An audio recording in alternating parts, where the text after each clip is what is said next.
Hello ವೀಕ್ಷಕರೇ, welcome back Bibi updates. ಹೇಗಿದ್ದೀರಾ? ಹೇಗಿತ್ತು ನೆನೆಯ ಸಂಚಿಕೆ? ಹೇಗಿತ್ತು ನೆನೆಯ ಮಹಾನ್ ಕ್ಯಾಪ್ಟನ್ ರಾಶಿಕರ್ ಅವರ ಉಸ್ತುವಾರಿ? ಬಹುಶಃ ಬಿಗ್ ಬಾಸ್ ಇತಿಹಾಸದಲ್ಲಿ ಇಂತಹ ಒಂದು ಕ್ಯಾಪ್ಟನ್, ಇಂತಹ ಒಂದು ಉಸ್ತುವಾರಿ ಇದೇ ಮೊದಲಾಗಿರ್ಬೇಕು. ಅವರ ಆಟ ಇಲ್ಲ, ಅವರ ಅರಚಾಟ, ಅವರ ಕಿರುಚಾಟ ಎಲ್ಲ ನೋಡುವಾಗ ನಾವು ಅನ್ಕೊಂಡಿದ್ವಿ, ಓಕೆ, ಅವರ ಉಸ್ತುವಾರಿನೂ ಅಷ್ಟೇ ನೀಟಾಗಿರುತ್ತೆ, ಟಾಸ್ಕ್ ಅಲ್ಲಿ ಅವರು ಕೊಡುವ 100% ಎಫರ್ಟ್ ಏನಿದೆ ಅದೇ ರೀತಿ ಕ್ಯಾಪ್ಟನ್ಸಿಯನ್ನ ಅವ್ರು ನಿಭಾಯಿಸ್ತಾರೆ ಅಂತ ನಾವು ಅನ್ಕೊಂಡಿದ್ವಿ. ಆದ್ರೆ ಅದಕ್ಕೆಲ್ಲ ಎಳ್ಳು ನೀರು ಬಿಟ್ಟು ನಿನ್ನೆ ಅವ್ರಿಗೆ ಯಾರು ಬೇಕು, ಅವ್ರದ್ದೇನೊಂದು ಕ್ರಶ್ ಇದೆ, ಆ ಕ್ರಶ್ ಅನ್ನ ಗೆಲ್ಲಿಸ್ಲಿಕ್ಕೋಸ್ಕರ ಇನ್ನಿಬ್ಬರು ಏನು ಆಟ ಆಡ್ತಾ ಇದ್ರು ಅವರಿಗೆ ಪೌಸ್ ಕೊಟ್ಟು ಕ್ಯಾಪ್ಟನ್ಸಿ ಓಟಕ್ಕೆ ಬ್ರೇಕ್ ಹಾಕ್ಬಿಟ್ರು. ಇದ್ರ ಬಗ್ಗೆ ಒಂಚೂರು ಡೀಟೇಲ್ ಆಗಿ ಮಾತಾಡೋಣ. ಅದಕ್ಕಿಂತ ಮೊದಲು ಇವಾಗೊಂದು ಬಿಗ್ ಬಾಸ್ ಅವರು ಪ್ರೊಮೋ ಬಿಟ್ಟಿದ್ದಾರೆ. ಬಹುಶಃ ಇವತ್ತು ಬಿಗ್ ಬಾಸ್ ಮನೆ ಒಳಗಡೆ ಸೀಕ್ರೆಟ್ ರೂಮಲ್ಲಿ ಯಾರಿದ್ದಾರೆ ಅವರಿಬ್ಬರ ಪ್ರವೇಶ ಆಗುತ್ತೆ ಅಂತ ಕಾಣಿಸುತ್ತೆ.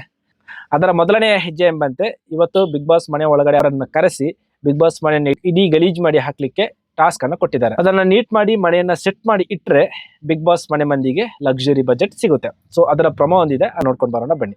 ಹೇಗಾಗ್ಬೇಕು ಗೊತ್ತುಂಟ ಗಲೀಜ್ ನೋಡಿ? ಇಲ್ಲಪ್ಪ, ಇದು ಕ್ಲೀನ್ ಮಾಡ್ಲಿಕ್ಕೆ ಕೂಡ ಆಗಲ್ಲ, ಹಂಗೆ ನಾವು ಗಲೀಜ್ ಮಾಡ್ಬೇಕು. ಮಲಿನಗೊಂಡಿರುವ ಮನೆಯನ್ನು ವ್ಯವಸ್ಥಿತವಾಗಿ ಇಡುವಲ್ಲಿ ಯಶಸ್ವಿಯಾದರೆ ಮನೆ ಈ ವಾರದ ಲಕ್ಸುರಿ ಬಜೆಟ್ ಗಳಿಸುವ ಅವಕಾಶ ಪಡೆಯುತ್ತದೆ. ಗಲೀಜ್ ಎಂತಂತ ನಾನು ಅವರಿಗೆ ತೋರಿಸ್ತೀನಿ.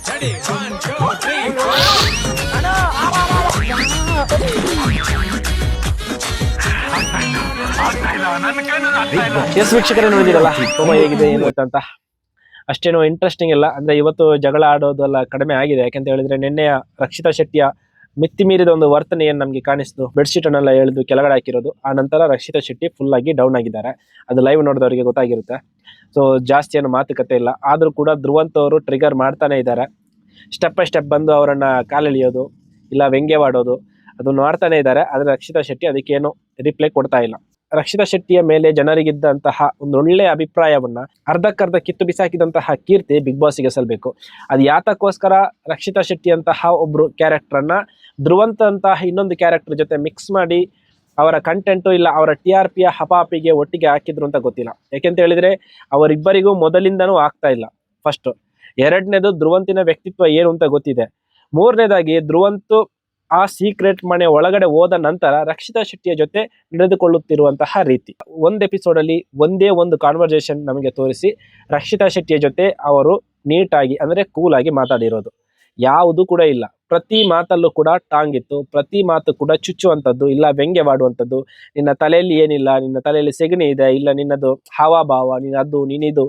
ಪ್ರತಿ ಸಲನೂ ಒಬ್ರು ಈ ರೀತಿ ಮಾತಾಡುವಾಗ ಅದು ಕೂಡ 23-24 ವರ್ಷದ ಬಿಸಿ ರಕ್ತ, 30-39 ವರ್ಷದ ಅನುಭವ ರಕ್ತ ಮತ್ತು 20-24 ವರ್ಷದ ಬಿಸಿ ರಕ್ತದ ಹಾವಭಾವ ಎರಡು ತದ್ವಿರುದ್ಧ ಇರುತ್ತೆ. ಸೊ ಇದು ಬಿಗ್ ಬಾಸ್ ಅವರಿಗೆ ಗೊತ್ತಿರುತ್ತೆ.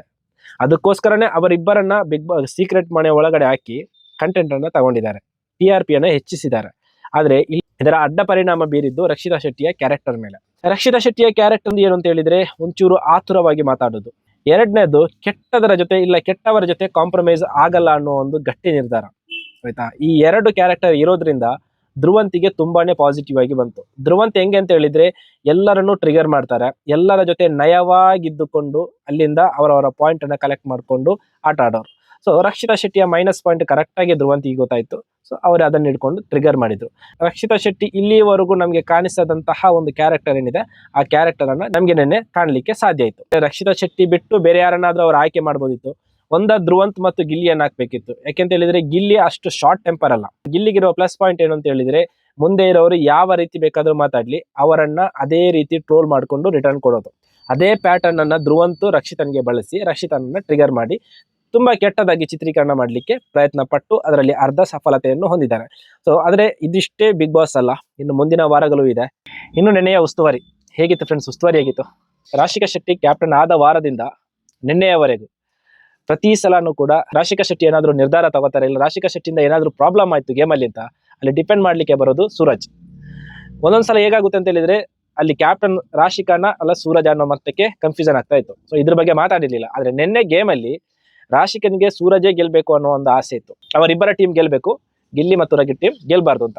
ಸೊ ಪ್ರತಿ ಸಲನೂ ಅಬ್ಸರ್ವ್ ಮಾಡಿ ರಜತ್ ಅವ್ರು ಏನಾದ್ರು ವೈಪರ್ ವಿಚಾರದಲ್ಲಿ ಅಲ್ಲಿ ಸ್ಟ್ಯಾಂಡ್ ತಗೊಂಡಿಲ್ಲ ಇಲ್ಲ ರಜತ್ ಅವ್ರು ಏನಾದ್ರು ಪಿಲ್ಲೋ ವಿಚಾರದಲ್ಲಿ ಸ್ಟ್ಯಾಂಡ್ ತಗೊಂಡಿಲ್ಲ ಅಂತ ಇರ್ತಿದ್ರೆ ಖಂಡಿತವಾಗಿಯೂ ಗೇಮ್ ಅನ್ನ ಒಂದ್ ಸೈಡ್ಗೆ ತಗೊಂಡು ಹೋಗ್ತಾ ಇದ್ರು. ಬೆಡ್ರೂಮ್ ಪಿಲ್ಲೋ ಅಂತ ಹೇಳುವಾಗ ಬೆಡ್ರೂಮ್ ಅಲ್ಲಿ ಇರೋ ಪಿಲ್ಲೋನೇ ತಗೊಂಡ್ಬರ್ಬೇಕು. ನೀನ್ ಸೋಫಾದಲ್ಲಿರೋ ಕುಶನ್ ಅಂತ ತಗೊಂಡೋಗಿ ಬೆಡ್ರೂಮ್ ಅಲ್ಲಿ ಇಟ್ಕೊಂಡು ಅದು ಪಿಲ್ಲೋ ಅಂತ ಹೇಳಿದ್ರೆ ಅದು ಪಿಲ್ಲೋ ಆಗಲ್ಲ. ರಾಶಿಕ್ ಅವರು ಸೂರಜ್ ಅವರಿಗೆ ಅಲ್ಲೂ ಕೂಡ ಸಪೋರ್ಟ್ ಮಾಡಿಕೊಂಡು ನಾನು ಅದನ್ನ ಕನ್ಸಿಡರ್ ಮಾಡ್ತೀನಿ ಅಂತ ಹೇಳಿದ್ರು. ಆ ನಂತರ ರಜತ್ ಅವರು ತಿಳಿಸಿ ಹೇಳಿದ್ರಿಂದ ಒಪ್ಕೊಂಡ್ರು. ಇನ್ ಕೇಸ್ ರಜತ್ ಪ್ಲೇಸ್ ಅಲ್ಲಿ ಬೇರೆ ಯಾರಾದ್ರೂ ಇರ್ತಿದ್ರು ಕೂಡ ರಾಶಿಕಾ ಶೆಟ್ಟಿ ಒಪ್ಪಿಕೊಳ್ಳಲಿಕ್ಕೆ ರೆಡಿ ಇರ್ತಿರ್ಲಿಲ್ಲ. ಇನ್ನೊಂದು ಬಾಲ್ ತರೋ ವಿಚಾರದಲ್ಲಿ ರಘು ಸರ್ ಮತ್ತು ಗಿಲ್ಲಿ ಹತ್ರ ಬಾಲ್ ಇರುತ್ತೆ. ರಾಶಿಕಾ ಶೆಟ್ಟಿ ಪೌಸ್ ಅಂತ ಹೇಳ್ಬಿಟ್ಟು ಆ ಬಾಲ್ ಅನ್ನ ಸೂರಜ್ ಅವರ ಹತ್ರಕ್ಕೆ ಹಾಕ್ತಾರೆ. ಮೂರನೇದು, ರಾಶಿಕಾ ಶೆಟ್ಟಿ ಬೇಕು ಅಂತಾನೆ ರಘು ಸರ್ ಮತ್ತು ಗಿಲ್ಲಿ ಅವರನ್ನ ತುಂಬಾ ಕಡೆ ಪೌಸ್ ಮಾಡಿದ್ದಾರೆ. ಪೌಸ್ ಮಾಡಿ ಅವ್ರು ಕೌಂಟ್ ಮಾಡುವ ರೀತಿ ಹೇಗಿತ್ತು ಅಂತ ಹೇಳಿದ್ರೆ 1 2 3 ಅಂದ್ರೆ ಸ್ಪೀಡ್ ಆಗಿ ಕೌಂಟ್ ಮಾಡ್ತಾ ಇರ್ಲಿಲ್ಲ, ನೋಡ್ಕೊಂಡು ಕೌಂಟ್ ಮಾಡ್ತಾ ಇದ್ರು. ಸೊ ನಿನ್ನೆ ಸೂರಜ್ ಮತ್ತು ಕಾವ್ಯ ಗೆಲ್ಲಿಕ್ಕೆ ಅರ್ಧ ಅವರ ಎಫರ್ಟ್ ಕಾರಣ ಆದ್ರೆ ಇನ್ನರ್ಧ ರಾಶಿಕಾ ಶೆಟ್ಟಿ ಕಾರಣ ಅಂತ ಹೇಳ್ಬೋದು. ಸೊ ನಿನ್ನೆಯ ಈ ಸಂಚಿಕೆಯಲ್ಲಿ ನಮಗೆ ಕ್ಲಿಯರ್ ಆಗಿ ಕಾಣಿದ್ದು ರಾಶಿಕಾ ಶೆಟ್ಟಿ ಒನ್ ಸೈಡ್ ಆಗಿ ನಿಂತು ಟಾಸ್ಕ್ ಅನ್ನ ಮುಂದುವರಿಸಿಕೊಂಡು ಹೋಗಿರೋದು. ಸೊ ಈ ವಾರದ ರಾಶಿಕಾ ಶೆಟ್ಟಿಯ ಕ್ಯಾಪ್ಟನ್ಸಿ ಏನಿತ್ತು ಅದು ಸಂಪೂರ್ಣವಾಗಿ ಕಲಪೆ. ಮನೆ ಮಂದಿಗೆ ಏನಾದ್ರೂ ಸ್ವಲ್ಪ ಬುದ್ಧಿ ಇಲ್ಲ, ಮನೆ ಮಂದಿಗೆ ಏನಾದ್ರೂ ಅಬ್ಸರ್ವೇಷನ್ ಅನ್ನೋ ಒಂದು ಪ್ರಕ್ರಿಯೆ ಇದ್ರೆ ಖಂಡಿತವಾಗಿ ಈ ವಾರದ ಕಳಪೆಗೆ ರಾಶಿಕಾ ಶೆಟ್ಟಿಯೇ ಹೋಗ್ತಾರೆ. ಇಲ್ಲ ಅಂತಾದ್ರೆ ಯಾರಾದ್ರೂ ಮಿಕ್ಸ್ಡ್ ಹೋಗ್ಬೋದು, ಅದು ಬೇರೆ ವಿಚಾರ. ಇನ್ ಕೇಸ್ ಎಲ್ಲಾದ್ರೂ ಈ ವಾರದ ಕಳಪೆ ಕೊಡುವಂತಹ ಒಂದು ಟಾಸ್ಕ್ ಇಲ್ಲ ಅಧಿಕಾರ ಸೀಕ್ರೆಟ್ ರೂಮ್ ಅಲ್ಲಿ ಇರೋರಿಗೆ ಕೊಟ್ಟರು ಕೂಡ ಅವರು ಕರೆಕ್ಟ್ ಆಗಿ ರಾಶಿಕಾ ಶೆಟ್ಟಿಯನ್ನೇ ಕಳಿಸ್ತಾರೆ, ಅದರಲ್ಲಿ ಯಾವುದೇ ಕೂಡ ಡೌಟ್ ಇಲ್ಲ. ಇನ್ನು ಮೂವಿ ಪ್ರಮೋಷನ್ ವಿಚಾರ, ಬಿಗ್ ಬಾಸ್ ಮನೆಯಲ್ಲಿ ತುಂಬಾ ಜನ ಇದ್ದಾರೆ, ತುಂಬಾ ಮೂವಿಯಲ್ಲಿ ಆಕ್ಟ್ ಮಾಡಿದ್ದಾರೆ. ಅವರೆಲ್ಲರೂ ಕೂಡ ಯಾವ್ದಾದ್ರು ಒಂದು ಮೂವಿಯಲ್ಲಿ ಚಿಕ್ಕ ಪುಟ್ಟ ಪಾರ್ಟ್ ಅನ್ನು ಮಾಡಿ ಒಳಗಡೆ ಬಂದವರು. ಸೊ ಅವರ ಯಾವ್ದಾದ್ರು ಒಂದು ಮೂವಿ ಬಿಡುಗಡೆ ಆಗುವಾಗ ಬಿಗ್ ಬಾಸ್ ಟೀಮ್ ಏನ್ ಮಾಡ್ತದೆ ಅಂತ ಹೇಳಿದ್ರೆ ಆ ಮೂವಿಯ ಟೀಮ್ ಅನ್ನ ಒಳಗಡೆ ಕಳಿಸಿ ಅವರಿಗೆ ಶುಭಾಶಯವನ್ನ ಹೇಳ್ತಾರೆ, ಇಲ್ಲಾಂದ್ರೆ ಬೇರೆ ಯಾವುದೋ ಒಂದು ರೂಪದಲ್ಲಿ ಅವರಿಗೆ ಶುಭಾಶಯವನ್ನ ತಿಳಿಸ್ತಾರೆ. ಆದ್ರೆ ಗಿಲ್ಲಿ ನಟ ಅನ್ನೋ ಒಬ್ಬ ಕಾಮಿಡಿಯನ್ ಇತ್ತೀಚೆಗೆ ಚಾಲೆಂಜಿಂಗ್ ಸ್ಟಾರ್ ದರ್ಶನ್ ಅವರದೊಂದು ಮೂವಿ ಬಿಡುಗಡೆ ಆಗುತ್ತೆ. ಆ ಮೂವಿಯಲ್ಲಿ ಒಂದೊಳ್ಳೆಯ ಕಾಮಿಡಿ ಪಾತ್ರವನ್ನು ಕೂಡ ಮಾಡಿದ್ದಾರೆ. ಸೊ ಆ ವಿಚಾರವಾಗಿ ಬಿಗ್ ಬಾಸ್ ಟೀಮ್ ಅವರು ಒಂದು ವಿಷಯ ಆದ್ರೂ ಮಾಡ್ಬೋದಿತ್ತು, ಅದು ಕೂಡ ಮಾಡಿಲ್ಲ ಅನ್ನೋದು ಸೋಷಿಯಲ್ ಮೀಡಿಯಾದಲ್ಲಿ ತುಂಬಾನೇ ಚರ್ಚೆಗೆ ಕಾರಣವಾಗ್ತಾ ಇದೆ. ಸೊ ಈ ವಿಚಾರವಾಗಿ ನಿಮ್ಮ ಅಭಿಪ್ರಾಯ ಏನು ಅಂತ ಕಮೆಂಟ್ ಬಾಕ್ಸ್ ಅಲ್ಲಿ ತಿಳಿಸಿ. ಅದೇ ರೀತಿ ಈ ವಾರ ಕಳಪೆಗೆ ಯಾರು ಹೋಗ್ಬೇಕು ಅನ್ನೋದು ಕೂಡ ಕಮೆಂಟ್ ಬಾಕ್ಸ್ ಅಲ್ಲಿ ತಿಳಿಸಿ. ಧನ್ಯವಾದ.